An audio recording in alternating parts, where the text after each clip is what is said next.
John typed up this questionnaire to give to a woman I work with because she's a naturalized citizen. And she not only answered it, but she gave it to her husband and she gave it to her sister-in-law, and we got a couple of different responses, and it was too much information to put on the blog. So I asked John to videotape me. I'm going to read the responses of their answer to what it means to be a good U.S. citizen. Her name is Anzelika Artemashnya, and she is a citizen from the Ukraine. Her husband Vladimir is a citizen from Russia, and her sister-in-law Roman is also a citizen from Russia. Anzelika's response to the question of what a good U.S. citizen means to her is, being born and raised in Ukraine, a good U.S. citizen means to me to be a productive member of society. I also perceive it as obeying the laws, voting, making change within the community for the better, and maintaining a safe environment for everybody. Her husband Vladimir felt that being a good U.S. citizen gave him an opportunity to vote. It also gave him an opportunity to become well educated, to find a good job, to be a productive member of society.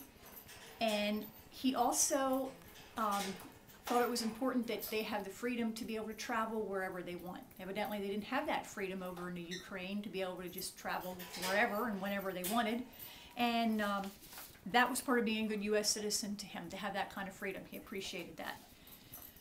Anzelika's sister-in-law, Roman, said, as I was raised in another country with no freedom of speech, I saw that there was no way we as ordinary citizens could influence our government. Only in the United States, I realized that living in a society with all civil liberties can be a great responsibility.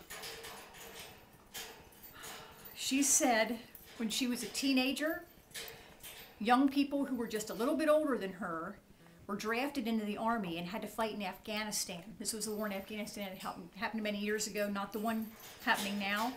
She said that we couldn't resist a draft. She said with no freedom of the press, she said they didn't even know any information about the war. And that was one of the things she appreciates about living in this country, that we had freedom of the press, that we got a lot of information. She said, so being an American citizen is not only a benefit, it's a great responsibility. If you're able to express your mind, if you're blessed with freedom of speech, you're responsible. And to be able to make good decisions, we should be well-educated people with good awareness of the world culture. They have a lot more understanding of how important it is to be aware of the world. She says we should be very well aware of our civil liberties.